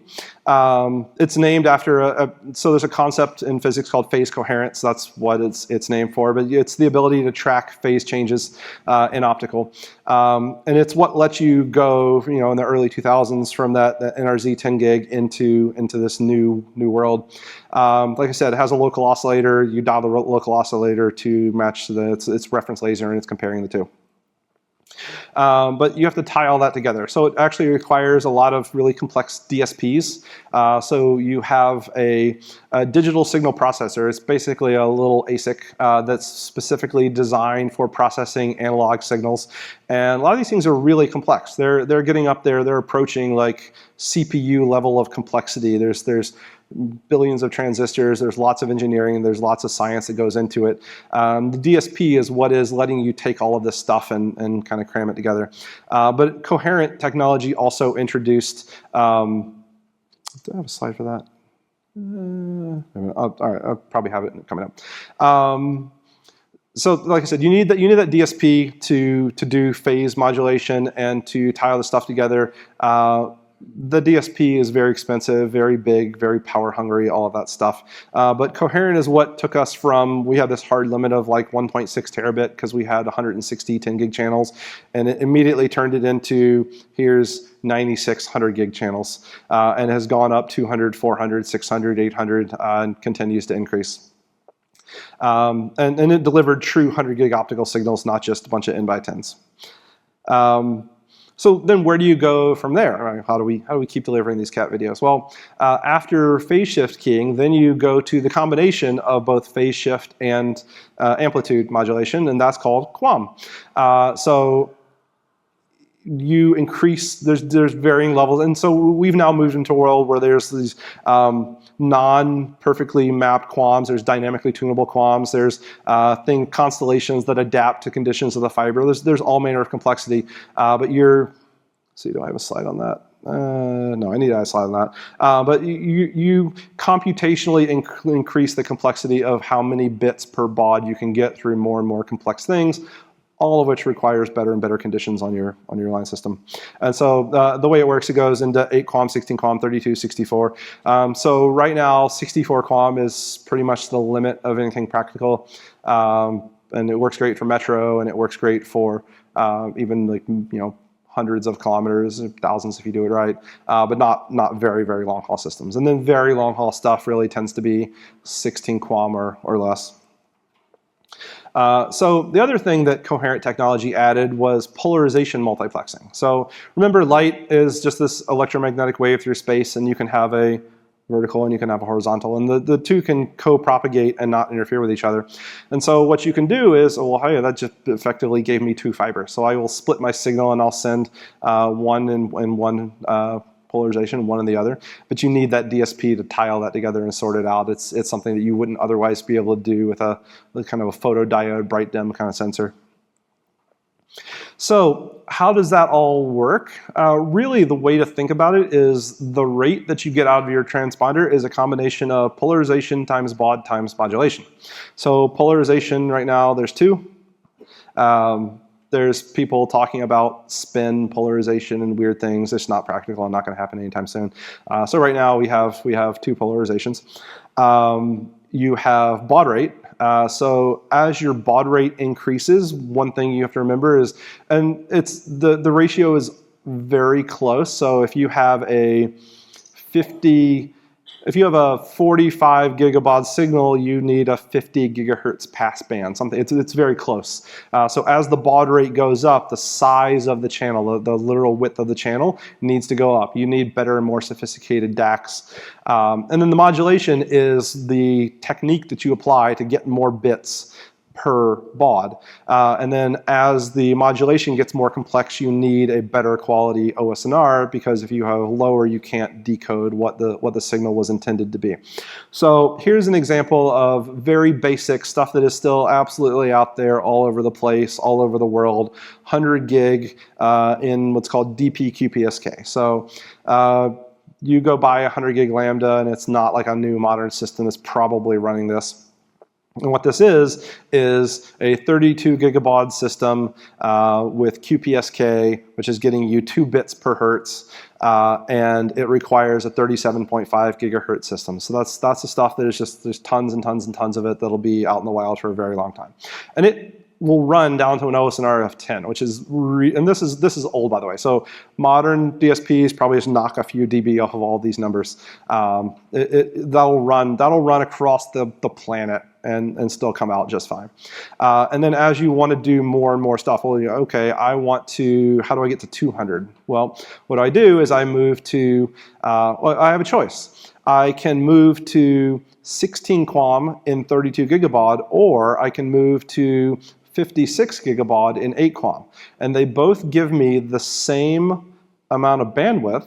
One takes a wider channel, and the other requires a higher OSNR. So you have to strike a balance. And the way the modern systems work is they actually give you complete choice. So you have this giant matrix of what you want, and it will, okay, what can I do with the channel conditions that I have? Well, okay, I can run this thing at 250 gigs.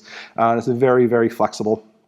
In fact, I think I have a slide from that. Yeah, so this is an example of very popular Acacia AC1200s. This is the DSP that's found in a whole ton of products that are out there. And you can see the big matrix of what you want to do. So you could say, oh, my line conditions support me using a 48 gigabaud signal, but not wider, and so I can do X with it. It's nice that you get that level of flexibility. You're not baked into your engineering designs when you started. I guess I had this slide on the exact same thing. So yeah, like I said, remember the channel size is increasing proportionally as the baud rate goes up. So that actually matters for a lot of stuff. So for example, a new thing that's coming up that everyone's going to want is 400 gig ZR. Right? There's a talk about it after. Cheap, beautiful, plugs right into your router, looks great. Some things people don't know about 400 gig ZR. It's a 59 gigabaud signal. It needs a very wide passband mux. Your brownfield muxes will not do it, period, full stop. You need amplification, you need all kinds of other stuff too, but it is becoming more and more the direction that things are going, that we're doing these higher gigabaud signals, and you need new muxes to accommodate that. Coherent. Other big advantages of coherent. It eliminates the need for dispersion compensation completely. It will literally eat 200,000 picoseconds per nanometer and not care, or more. And in fact, it actually works better with coherent, with chromatic dispersion, because the other cool thing is it lets you lock onto a specific frequency. So remember when I talked about contentionless ROTMs, colorless ROTMs, what you could do, you have a splitter, you have like a 32-way splitter, and you just plug in a bunch of transponders. And so now I log into my router and I say, make this channel 1, and I never needed to recable something. I have that level of flexibility because I can exclude through software all of the other channels that I don't want to hear about. But the big downsides of coherent are that it's very expensive and very power hungry. Like I said, it's very, very complex engineering that goes into these things. And the big problem, especially as you talk about how do I get this into my router, is it's big and power hungry and generates a lot of heat and all of that stuff. Historically, has been impossible to integrate into pluggables until coming up. Another thing, I said there's other ways that we can increase the density. What you can do if you stay in amplitude modulation is go from, so NRZ is another way to describe it, is PAM2. There's two, it's pulse amplitude modulation, and there's two states. So bright, dim, 1, 0. And this is the eye pattern of what that looks like as the thing crosses and how you're able to detect. So what you can do is move into something called PAM4. So you add 4 states, and then as you cross from, you encode 2 bits per symbol change, and so you walk away. These are the states and what that would map to. So I think probably have a slide on that later. So some more on 400 gig ZR. So this was an attempt to get 400 or get coherent into a pluggable. And the weird thing about this is normally the optical industry and the switching industry don't align. The technology progresses at different rates. And you'll have a new optic technology before the switching technology is ready, or vice versa. If you design a switch that is the most usable in the most places, it's probably not designed for a coherent optic. Now, you could engineer it for a coherent optic, but typically when you do, you create a very small product set that most people don't want. How are we on time? All right. Okay, so 400 gig ZR is actually beautiful because it's one of those rare alignments of the industry. And it's nice because the cost of coherent is, a lot of it is related to scale. So once you do that DSP design, it doesn't cost you that much to keep producing it. So once you've got enough volume going, that's when it really matters. All right, do we want to do questions, or do we want to do a bunch of, where are we at? Okay. Unless anyone has questions, but I'll do this quick. So PAM4 is the underpinning of a lot of new stuff that we're at. So all of your, like I said, all of your 400 gig stuff, all of your 100 gig single lambda stuff, and there's a thing called PAM4 DWDM. And so what they did here is they took 2 28 gigabaud signals, PAM4 encoded, so there's 2 56 gig signals, and they crammed them into a single thing. And so now you can deploy a QSA P28 that is tuned, that's not coherent, that you can deploy 100 gig at a time and do these metro distances with. But big caveats, you need these wide passband muxes, you need precise dispersion compensation, you have to amplify 10 dB just to make the things talk to each other, like without even going across the span. There are high OSNR requirements, and you'll never get this thing through a Rotom. But so there's probably not a long shelf life on that technology, but it's for a few years, it's a good cheap way to deploy this this kind of thing. And then we're really seeing 400 gigs of ZR because of the volume. It's now getting to a price point that it's highly advantaged. Okay, so now I have a whole bunch of slides on how you do actual optical engineering. So, insertion loss. Remember, even the best splices are not perfect. So every time you connect 2 fibers together, you're going to get loss of some kind. So nice budgetary figure that people use for back of the envelope is like you'll get 0.5 dB just every time you do anything. But it depends on if you've done a fusion splice, if you've got a patch, if it's a clean patch, if Equinix plugged it in wrong, all that fun stuff. So insertion loss is also used to describe the loss that you get anywhere. So if you go through a mux and you come out 3 dB less, it's the penalty that you get just for plugging the fiber in. We call that the insertion loss. So some real life examples. A common 40-channel AWG insertion loss will be like 3.5 dB worst case. And then an 80-channel will be 9.5. And you will wonder, why is that? Well, that 80-channel mux is actually 2 40-channel muxes and an interleaver, and that's how you got that number. You will also see bad things if you have mismatched cores, so the fiber sizes don't match. If you have misaligned cores, if you have an air gap between the fibers, if you don't hear a click when you put that optic, when that plug in, which happens pretty much everywhere.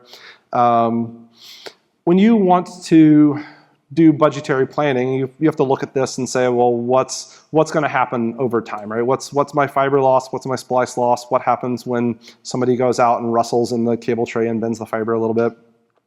What happens in 5 years when the optic isn't as brand new and shiny and isn't as hot? When an optic says 10 kilometers, this is a guideline only, and sometimes it can be wildly inaccurate. I have literally thousands of optics that are rated for 500 meters that I can put on a 25 kilometer span just fine.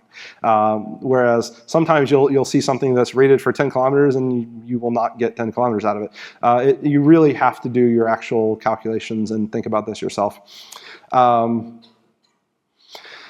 The polish connector. So when you look at something, it says LC, and then it'll have a slash PC, UPC, APC, something like that. What that's telling you is the polish of the connector, the interface.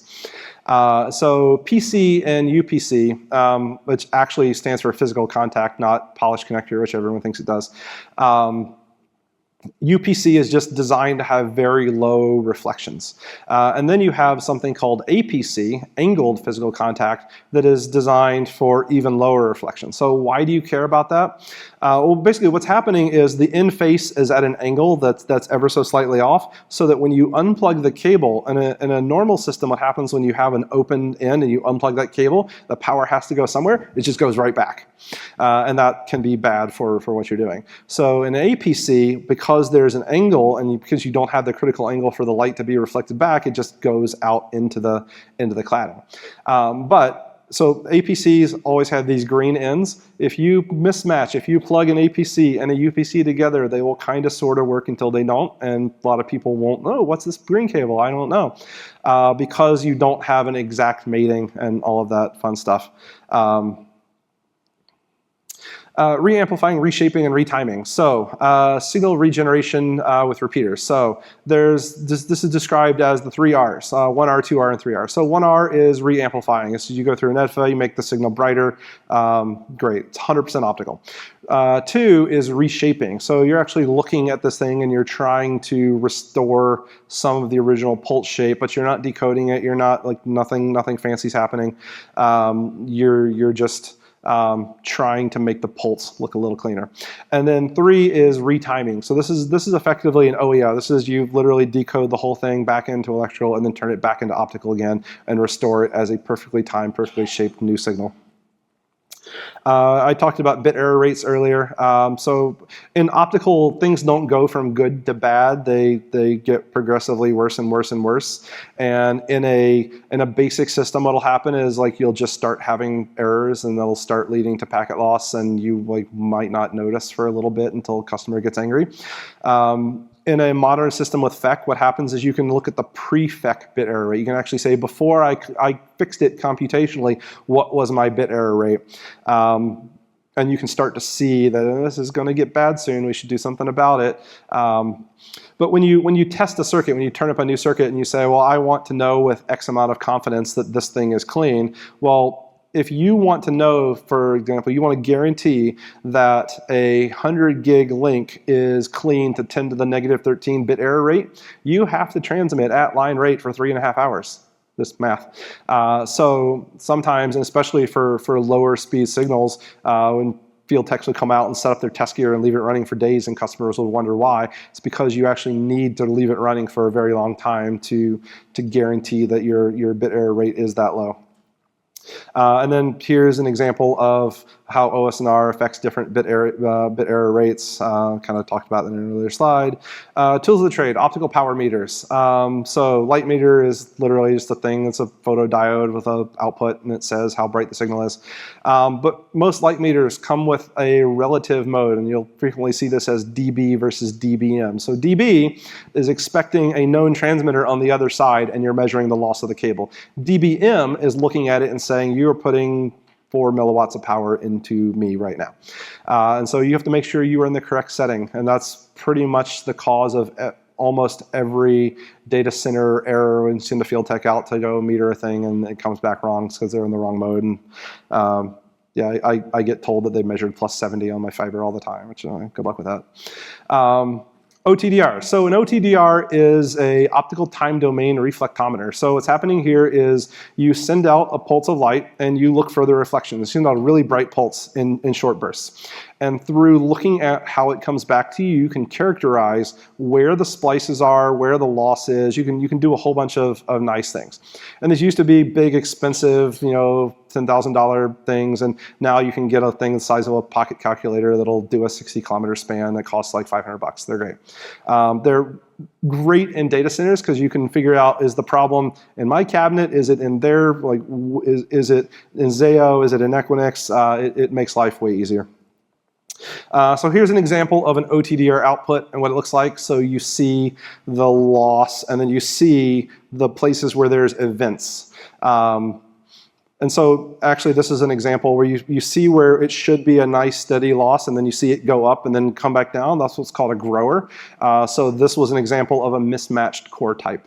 So this was like above net from 20 years ago, so probably why. But that's an example of what you'll see on an OTDR. But basically you can see, okay, there's a splice 2.3 kilometers away, there's a splice 6 kilometers, there's a splice 10 kilometers, and then you can see what the rate of loss is at each point, and then you can figure out, hey, there's an open cut there, we need to go out there to look for it. So, question people ask all the time, can I really blind myself by looking into the fiber? Or beware, big scary lasers do not look into beam with remaining eye. Which I printed out a whole bunch of these and stuck them on patch panels all over the world, and it freaks techs out. It's great. So laser safety guidelines. Lasers are classified into 4 groups. So class 1, 2, 3, and 4. So class 1 is something that is either completely harmless, either by physics or by like you can't possibly look at it. So for example, your DVD player has a big powerful laser, but it's inside a big metal box that you can't look at, or you look at a laser pointer, you look at a regular optic and it says class 1, it won't hurt you. Class 1M is something that is harmless as long as you don't look at it in a microscope.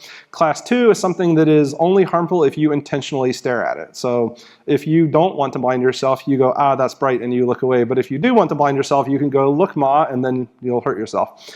Class 3 is something that should never be viewed directly. So there's an old American system, there's a new international standard. It also breaks down into 3R, 3B. And what's funny is the exact limit depends on the frequency. There's a very complex table that you have to look at to figure out what you're allowed to do. And then as you add these things, you move into requirements like this needs an active safety disconnect. So if it detects a cut in the fiber, it will automatically throttle down. If you need a key to activate it, things like that are required by law. And then class 4 is something that like burns, melts, or destroys Alderon. So laser safety in the eye. Remember, you're talking about different frequencies, so we actually look at different effects on the body. So IRA, which is called near infrared, is your 850s, your 1310s. That's the stuff that, remember, the human eye is not evolved to look at infrared, so it does a pretty good job of blocking it out. But the closer the signal is to what you normally look at, the easier it is to get through the cornea. And the further away it is, the more your cornea just says no. So the 1550s, the things that you think of as these big high-powered systems, actually do a much better job of not going through your eye. Whereas the things that you don't think of as high-power systems are the ones that actually do. So this is a very, very brief summary of kind of what the power class requirements would be at like 1550, but it's really complicated, and there's a big table, and there's a whole document that you can pay $1,000 to get, which I have. So optical safety. Routers. Every router that you will ever find, for the most part, is a class 1. If it's a pluggable optic of blah, blah, blah, blah, it's a class 1. It won't hurt you. It's fine. Even the long reach, 200 kilometer, it's not because it's actually a brighter optic. It's because it's more sensitive in its receive. The only time you move into anything that's interesting is when you move into optical amplifiers. So now you're starting to put out power levels that really matter. Right? You're in these like plus 21s. There's like modern PAM4 systems that are like plus 27, which is class 4. Raman is always class 4. Ramans are very bright, so be careful if there's a Raman amp. But these all by law have to have these automatic power shutoffs. But if you're working and you're plugging in your 10 gig or your 100 gig LR, it doesn't matter.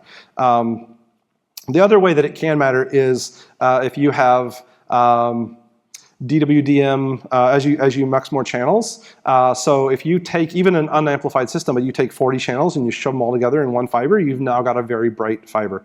And even what people don't think about is like an LR4 is 4 lasers that are muxed together. So that's 6 dB brighter than what would normally be under normal conditions. So, but for the most part, it's just never a thing that you have to worry about if you're out plugging in basic stuff. So should I be wearing safety goggles in the colo? No, but be aware of what you're working on, and don't, like, for the most part, if you don't hold the fiber to your eye, you're fine. And also be careful with making sure nothing is lit when you plug in with a microscope.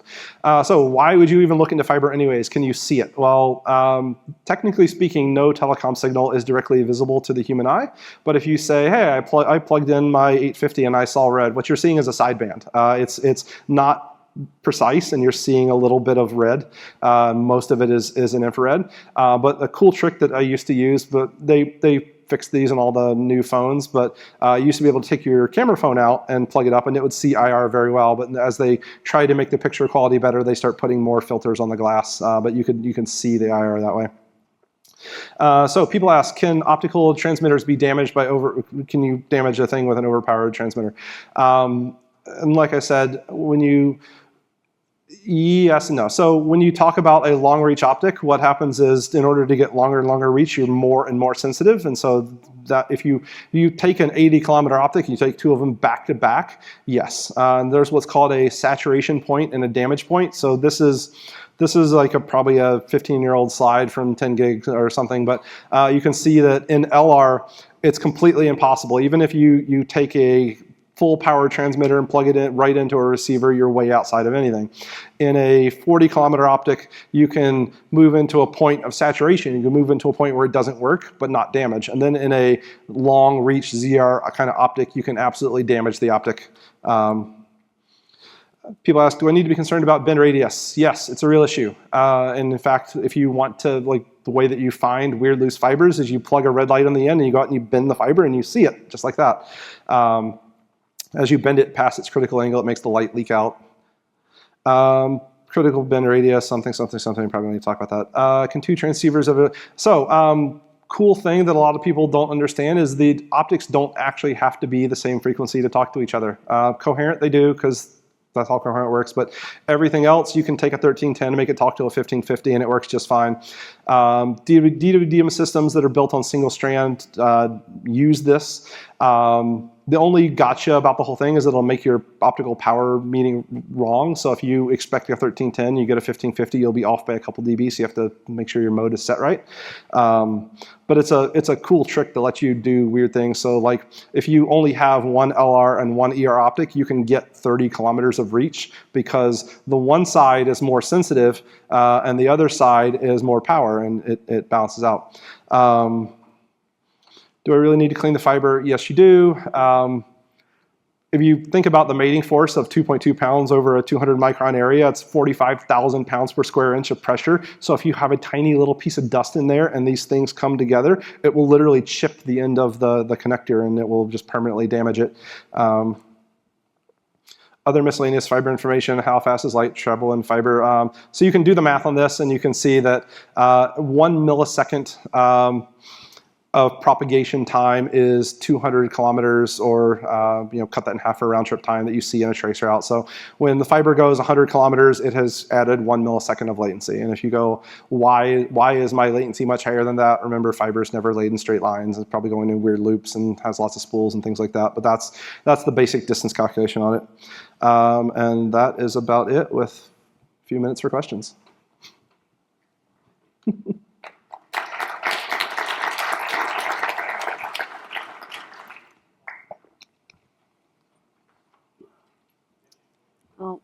Thank you, Richard.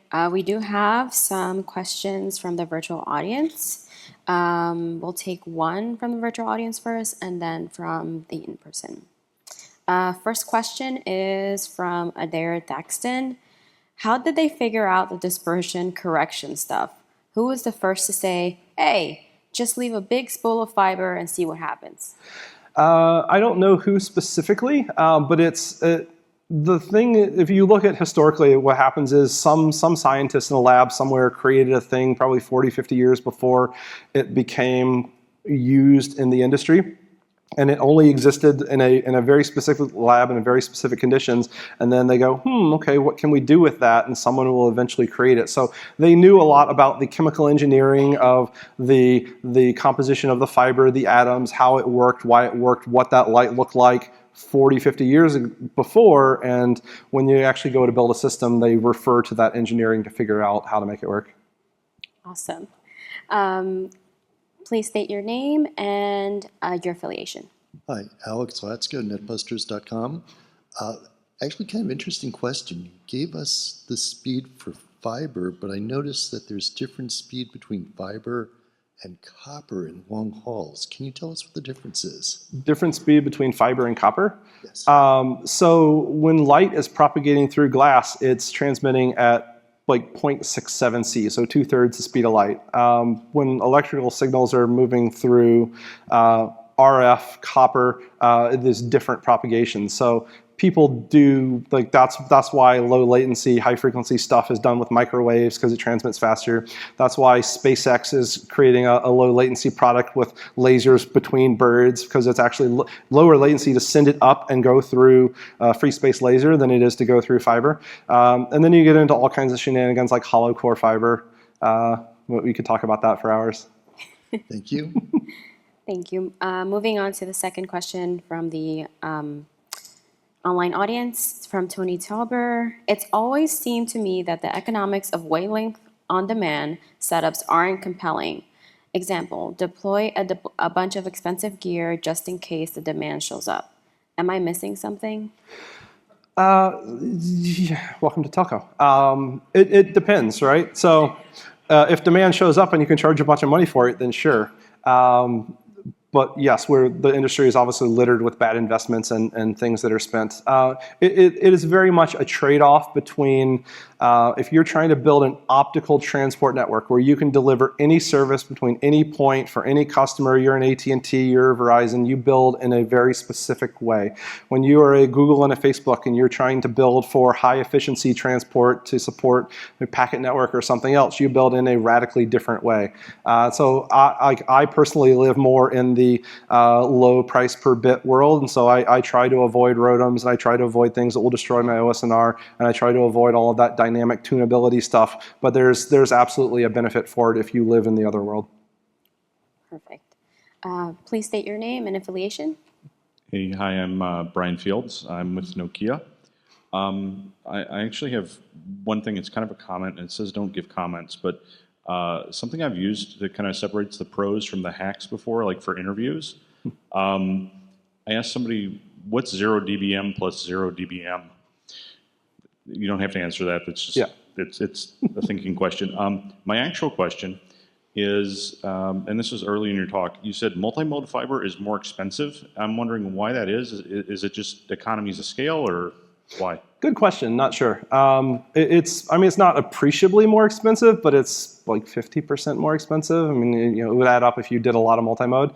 But you'll see this where you're like, oh, I've got a $100 optic that needs 8 lanes of multimode in a data center. Well, you went from using a $2 cable to using a $30 cable because you've added more strands and moved into multimode. Okay, thanks. And labor. One more question from the live audience. Is hollow fiber a real usable technology today? Will it be in the future with less .NET? Interesting question. So I'm told by the people that know that it is a thing that people use.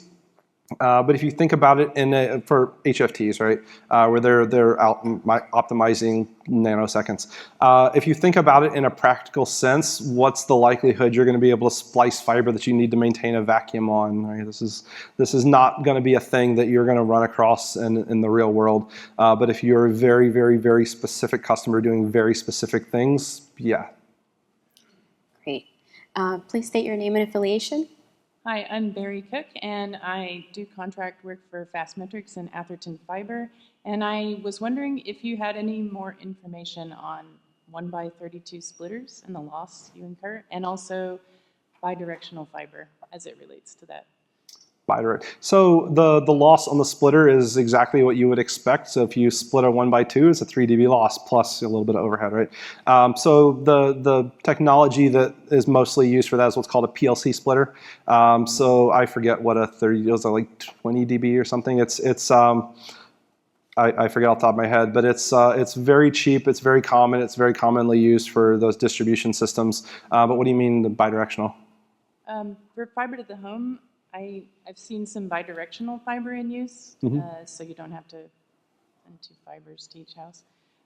So with an attenuator, it's hard to know which which direction is supposed to be attenuated. I guess that's my question. So when you go through the splitter, and it's weird, right? So if you think, well, I took the signal and I split it 32 ways, so I get 1/32 of my signal, but I'm going the other way. I'm transmitting this thing. What's my loss? It's the exact same. You will get the same loss going in because it's okay. It doesn't. That's how it works. So you'll get much less loss if you just use a mux at that point, but that might be more expensive than a splitter. So if you're doing fiber to the home, you're using fiber in a very different way than a data center. It's a glorified cable at that point. Even though it's fiber, it's used more like a cable modem than a 10 gig pluggable. More for like GPON or something. Yeah. Okay. Thanks. Well, I think we're out of time. All right. Thank you, Richard. We really appreciate your time today. Thank you.